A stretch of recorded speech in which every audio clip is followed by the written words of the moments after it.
Welcome, my friends, to Next Level Change Success, a change conversation for leaders, project and change practitioners for today and tomorrow. My name is Therese Perez of myvirtualchangemanager.com, and I'm an experienced change and project professional and people leader with many years of experience in the industry. I love business, and I love the people side of business especially. So nothing lights me up more than seeing people use change management, project management, and strong change leadership to engage, motivate, and inspire people, and ultimately transform organisations. If you've heard about change management and have no idea of what it involves, then you're in the right place. If you know about change management, but you want to take your practices to the next level, then this is where you should be. I'm going to share the stories of my experiences, interview some fantastic people, and I'm going to explore all of the challenges and opportunities that you face in organisations right now. So please join me and let's go and have some fun. Welcome to another episode of Next Level Change Success. My name's Therese Perez. I'm the founder of myvirtualchangemanager.com, and I would like to acknowledge that I'm recording on Tharawal country today and pay my respects to the traditional owners and custodians on the land on which I am recording. So today, I just want to cover off some of the best change interventions, I guess, that I've put in place over my many years of experience. I thought I'd share those. And I often find that it's really interesting listening to other change people share their stories around different things that they had put into place and the creativity that comes with that. And really, the biggest thing around creativity and being able to express or I guess change things up a little bit when you're introducing change, there's a sense of freedom with it, and there's a sense of fun with it, with those who are impacted by the change. If you can really put in a bit of fun and excitement, if it's a positive change, and I think that's a really good thing. Of course, consideration that if the change is negatively impacting people and their jobs, then it's just not really appropriate to put those type of interventions into place. But certainly that's not always the case. And earlier on in my career, they're considering, I guess, some of the guardrails that were put in place in organisations. There's really some of the fun stuff that you can put into play with people, and they really do appreciate it. It does bring a sense of fun. It does loosen up the impact of change.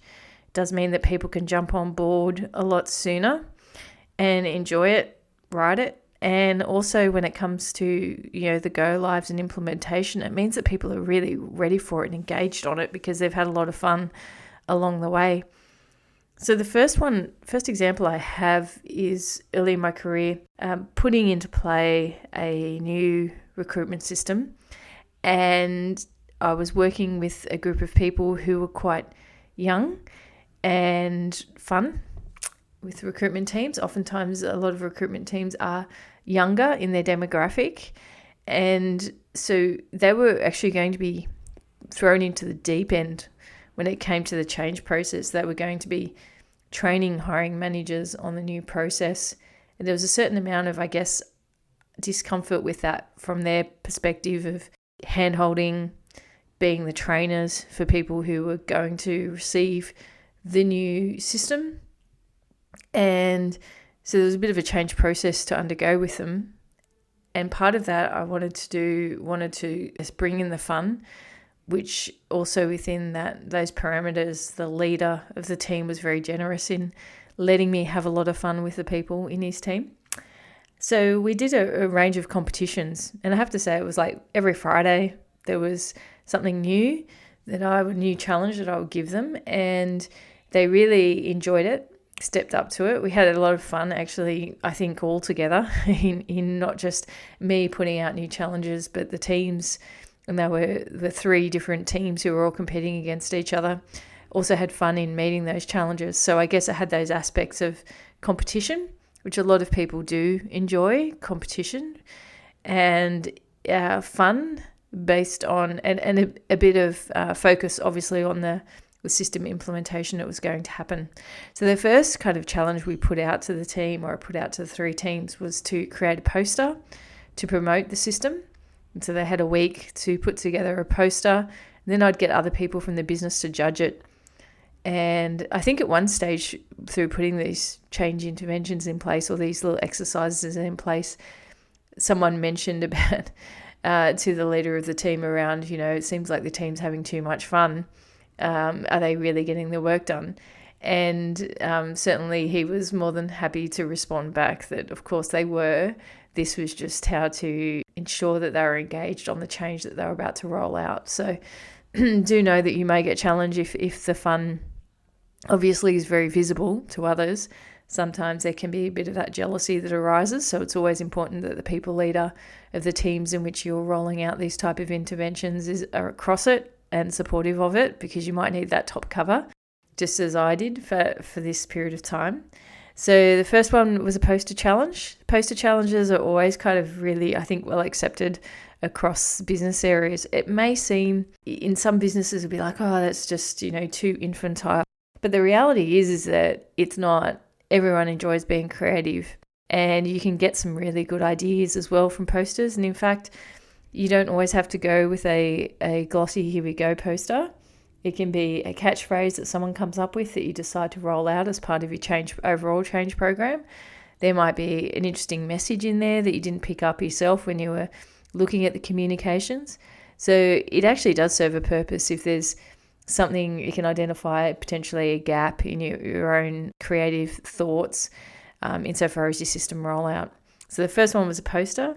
The second one was actually a bit more pop culture-ish because it went off the back of MasterChef. I'm not sure if MasterChef is a show, particularly in the country that you're from, if you're listening to this podcast from other areas across the world. But certainly in Australia, there is the MasterChef at its peak was very, very popular because this was quite a while ago. And so people brought in their signature dish. And then, of course, there was, the food tasting component and someone getting awarded points.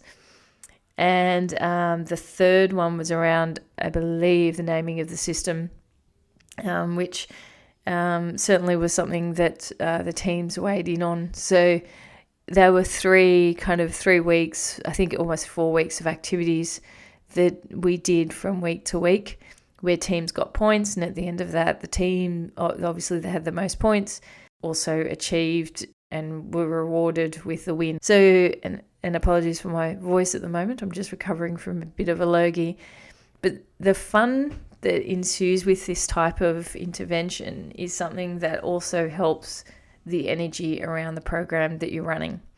And I think that can't be underestimated. So looking at this type of intervention is bringing together people who are going to need their support of each other as they're rolling out a system to hiring managers or to leaders across the organisation. So it helps from a team building perspective. It helps around their understanding of the program and actually having them reflect on it, especially if you have like a poster or a promotion, like promote this change, how would you promote it? It also serves a purpose insofar as it can give you some ideas if you're a change manager or a change leader around how this can get promoted. And then the fun part, like the I guess the more MasterChef type of thing.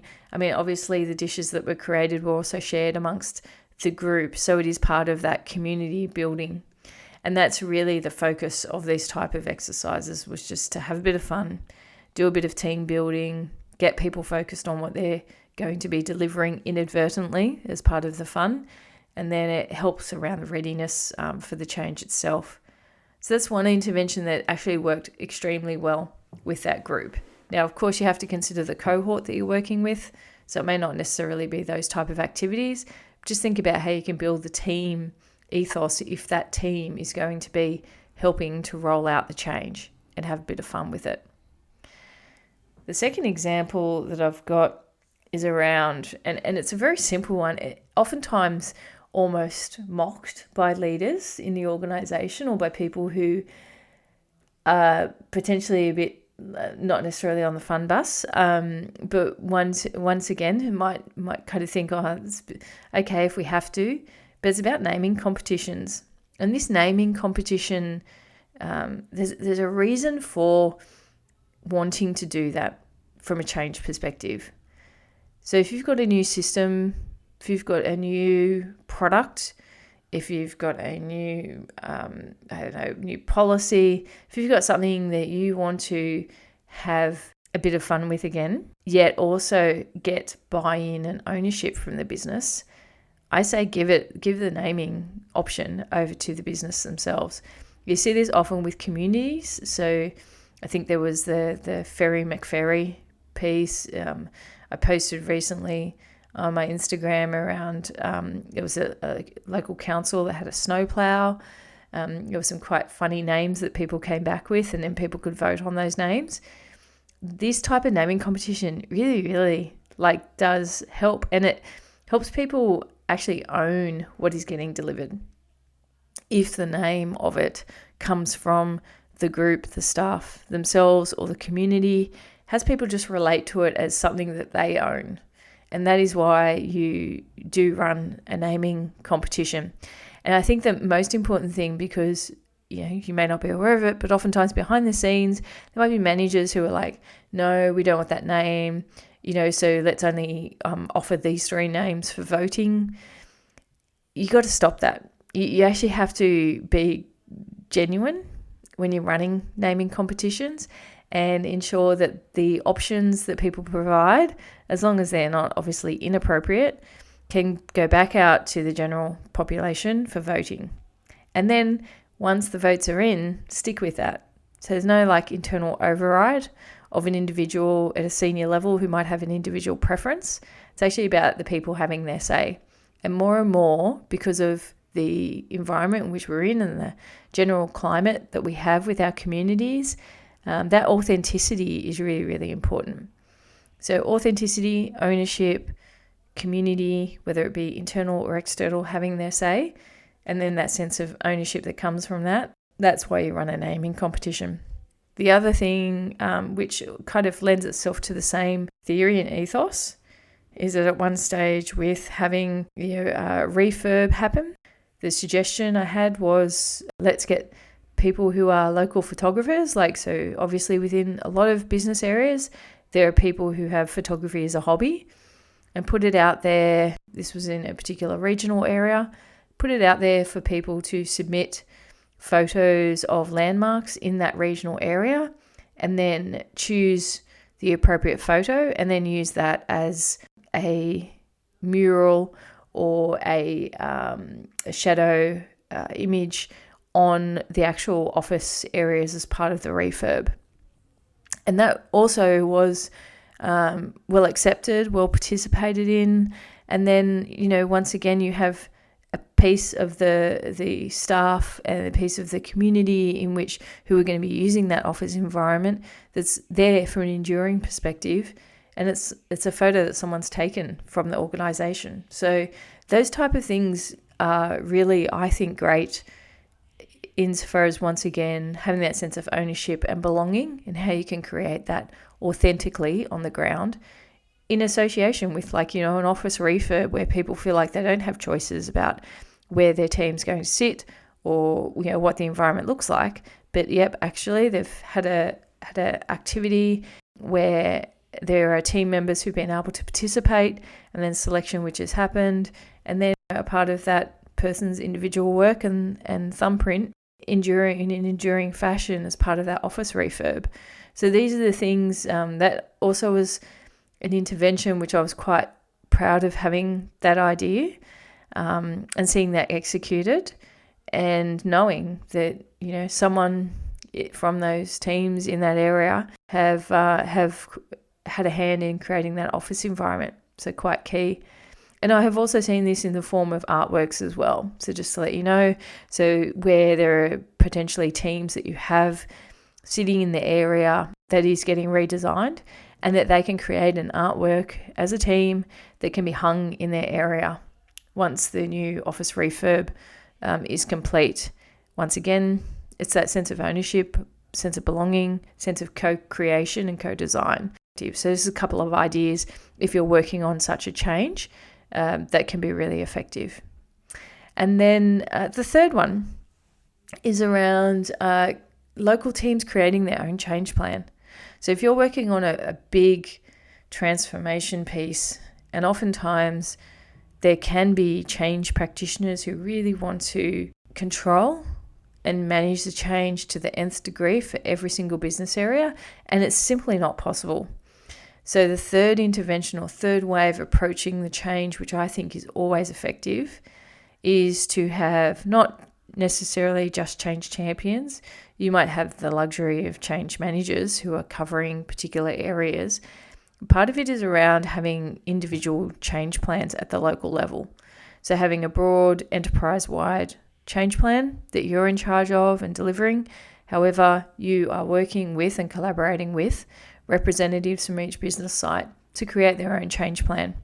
Now, they may not be change practitioners, of course, but it's about how individuals can essentially inform you around how they're going to work with their business leaders to embed the change, and actually documenting that and creating a community in and of themselves with that particular group, so that people can hear across different business areas what others are doing, share those ideas, and also roll them out. So that's another way in which is really effective, and I've done that a number of times.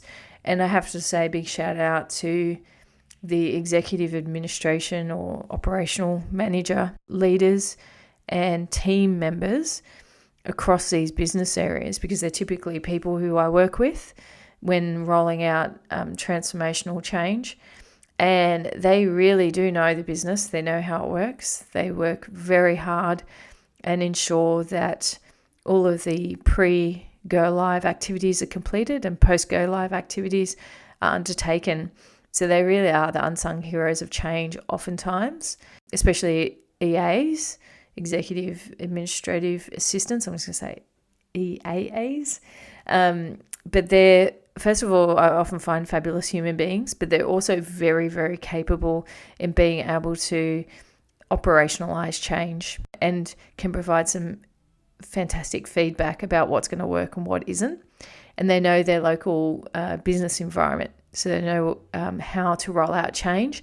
They just need some support from a central point to help them be able to work with their teams at times to get that to happen, and with their leaders.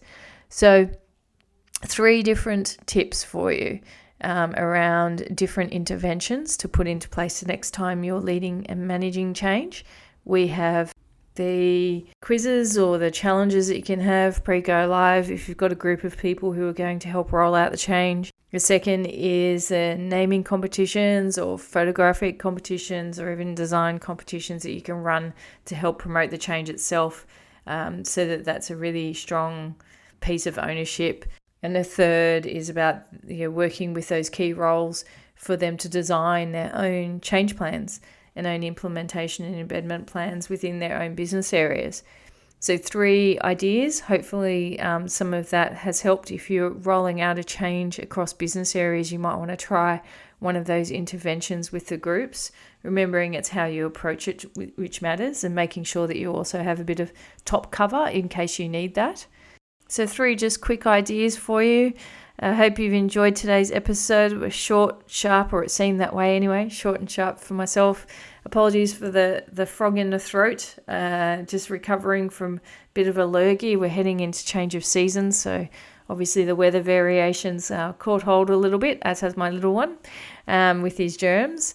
So, but I hope you have a wonderful day, and come and visit us at myvirtualchangemanager.com. We've got a lot of exciting things going on. And remember that change matters because your people matter. Signing off. Have a great day.